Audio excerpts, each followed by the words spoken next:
Hey folks, Dr. Gerstmar for Inspire Natural Health. I wanted to talk today about the SIBO test. So, a lot of people out there now have heard of SIBO, or small intestine bacterial overgrowth, or SIBO, small intestine bacterial overgrowth, or SIBO. So, we have talked for a long time about large intestine bacterial overgrowths, things like parasites or bacteria, candida or yeast issues, and in the future we'll probably know a lot more about viruses, although right now we know absolutely nothing, or almost nothing. We talk about the microbiome, or the bacteria, the community of bacteria. We've just barely scratched the surface of the M-Y-C-O biome, or fungus, community of fungus, right? We mostly think of fungus as a bad thing, like candida, for example. Oh, it's terrible, and not quite, but I guarantee in the next few years we will find out that just like with bacteria, there are good and bad bacteria. We'll assuredly find out fungus is the same way. And then the future, I think, is a lot more about the virome, or the viral community. And we know already that some viruses kill harmful bacteria. And then, like everything, there are probably good viruses and bad viruses. Now, one really interesting paper I ran into probably a decade ago was on the HIV virus, and it's not an area of my specialty, so I have not followed it up in any way. But I remember they were looking at the HIV load in the body, and the medications and everything were doing a really good job of making that viral load, or again the amount of virus, undetectable in the body. But what this small study found, and again I'm just going on memory here, was that when they looked at the immune system and the lymph nodes in the gut itself, they found a lot of virus there. So you may have heard, and again it will vary depending on the sources that you look at, but generally it's recognized that somewhere between 60 and 80% of the immune system is in the gut. And so we have tons of lymph nodes, which are, if you will, little bases that the various immune cells can check in with. And they found that these people had a reservoir, or a large quantity of HIV virus hanging out in the gut immune system, independent of what was going on in the blood. So when they drew people's blood and looked at the viral count, it wasn't there, it was in the gut.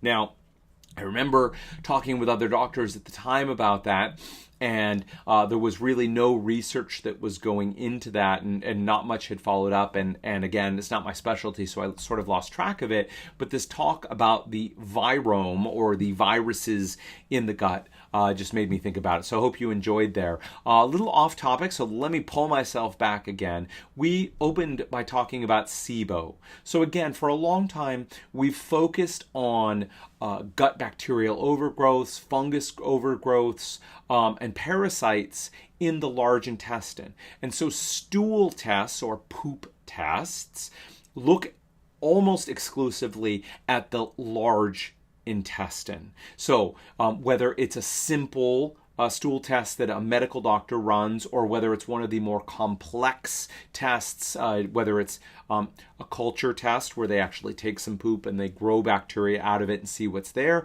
or whether it's the new tests are a DNA test where they're looking for DNA, those are almost exclusively focused on the large intestine.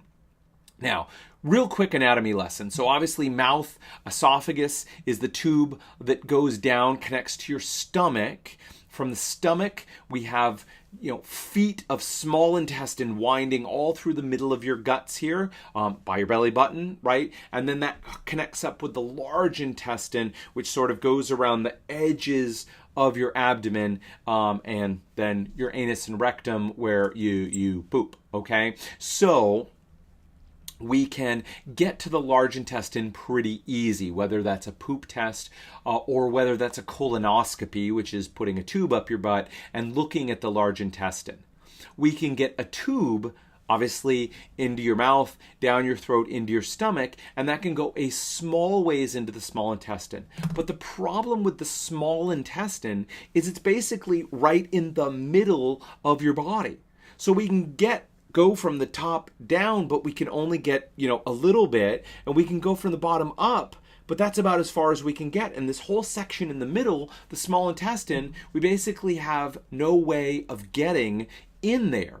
So we know there can be overgrowths in the small intestine when certain conditions arise and malfunctions happen. And if you want to know a little bit more about that, I recommend you check out my podcast with Allison Seebecker. If you haven't, you can go to aspirenaturalhealth.com/podcast. You'll find it there, or you can subscribe to the podcast over on iTunes by searching for Aspire Natural Health. So we go into that more in that podcast.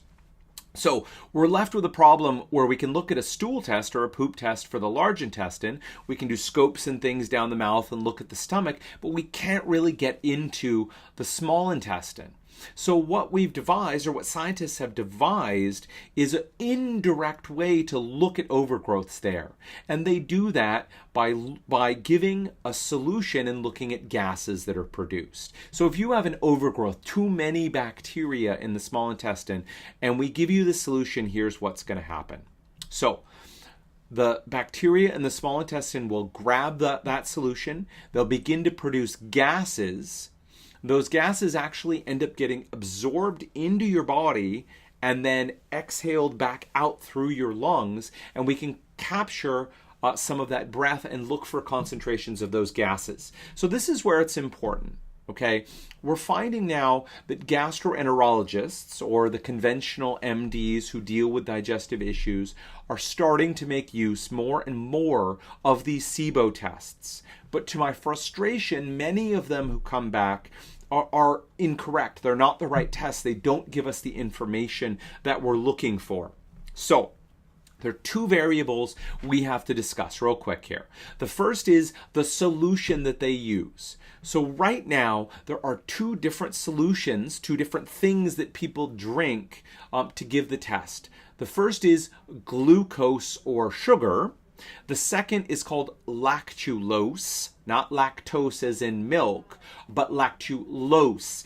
It is a synthetic sugar, okay, not found in nature. And the good news about that is mine, every human being's, our digestive systems cannot digest lactulose, which is why it is sometimes used as a laxative. But bacteria can digest that. And so I prefer the use of the lactulose solution. I'll get into why in just a moment. But when we drink that, our digestion is not capable of digesting lactulose, and so only the bacteria can do it. Now, the second solution is glucose, and glucose is very well digested by our digestive tract as well as the bacteria, and that's one of the reasons that I don't favor it. So here's the deal. Overall, glucose has been shown to be a little bit more accurate, and more accurate for SIBOs, or small intestine bacterial overgrowths, that happen high up in the digestive tract. But it has been shown to be significantly worse in SIBOs that occur down low, in the lower part of the small intestine. And my clinical experience is many SIBOs, I'd say, in my experience, the majority of SIBOs are occurring lower down in the small intestine, and for that reason, glucose can miss those SIBOs. Now, lactulose has been shown overall to be slightly less accurate at picking up SIBOs, but more accurate at picking up those lower down in the small intestine SIBOs, and that is why I recommend the use of lactulose as the material. Now, so if your gastroenterologist, or when they are ordering a SIBO test for you, it's important to ask, is this lactulose or is this glucose? If it's glucose, it's up to you, but I would recommend really trying to get a lactulose test done. Now, the second part is even more critical. So there are two different gases that should be measured for. So again, you drink the solution, the bacteria digest it and make gases. And there are two gases that are currently looked for. One is hydrogen, and the other is methane. Now, I've seen a number of tests that only measure hydrogen, that do not measure methane. And what we have to say is that we can't tell anything. The person could be negative hydrogen. So the permutations are, there can be hydrogen only SIBO, so you only see hydrogen gas, no methane. There can be methane only SIBOs, where you're only seeing methane, and there can be combinations where you're seeing both. And what we can say is if you're only testing one of those gases, you're missing a chunk of what's going on.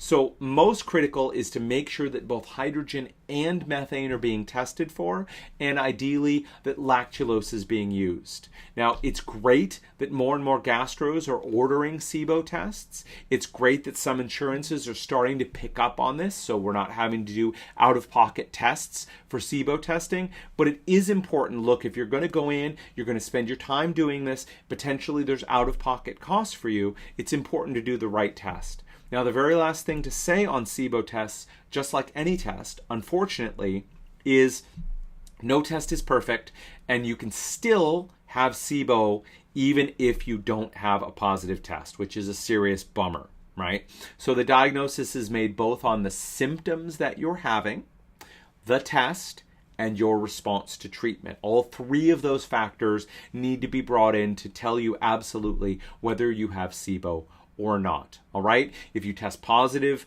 for the gases on the test, then you do have SIBO. If you test negative, but you still have all the symptoms, we'll almost always go forward and try some treatment. Again, that can be a discussion for another time, or you can check out the podcast to hear more about that. And if you respond really well to the treatment and symptoms go away or markedly improve, then we can, theorize or conclude that most likely you do have SIBO even with a negative test. All right, folks, I hope that was helpful. Here at Aspire Natural Health, we focus on gut problems, autoimmune diseases, and other hard to treat cases. If you've been to 4 to 10 other doctors before considering us, or you know a loved one who is, please get in touch with us. We can schedule a complimentary 10 to 15 minute phone consult. Happy to talk to people, see if we can answer the two basic questions of one, can we help you? We don't want to spend time, we don't want to waste your time, energy, or money working with you if we don't feel that we can really help you out. And the second is, are we and our approach appropriate for you? Are we someone you want to work with? So we can get those questions answered. We can see if we can help you out. All right. So you can contact us. You can look at the website, www.aspirenaturalhealth.com. Check out our Facebook page at facebook.com/aspirenaturalhealth. And don't forget to subscribe for the podcast at aspirenaturalhealth.com/podcast, or check us out on iTunes at Aspire Natural Health. All right, folks, till next time, take care.